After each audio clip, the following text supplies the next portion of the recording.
Catch ধরতে গিয়ে হাতে ব্যথা পেলেন মুস্তাফিজ। গ্যালারি থেকে দৌড়ে এসে একই বলেন প্রীতি জিন্টা।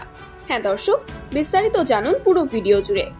আইপিএল এর চলতি আসরে দিল্লি ক্যাপিটালসের শেষ ম্যাচে বল হাতে আলো ছড়িয়েছেন মুস্তাফিজুর রহমান। পাঞ্জাব কিংসের বিপক্ষে শিকার করেছেন 3 উইকেট। তাতে সাকিব আল হাসানকে ছাড়িয়ে গেছেন টাইগার পেসার। বাংলাদেশি ক্রিকেটারদের মধ্যে আইপিএল এর সর্বোচ্চ উইকেটের মালিক এখন মুস্তাফিজ। তবে এমন কীর্তি গড়ার দিনেই এক অমায়িক ঘটনার জন্ম দিলেন কাটার মাস্টার। ঘটনাটি ঘটে ফিজের দ্বিতীয় ওভারের সময়। ক্যাচ ধরতে গিয়ে হাতে ব্যথা পান তিনি, যে কারণে কিছুক্ষণ বিশ্রাম নেওয়ার জন্য মাঠের বাইরে যান মুস্তাফিজুর রহমান।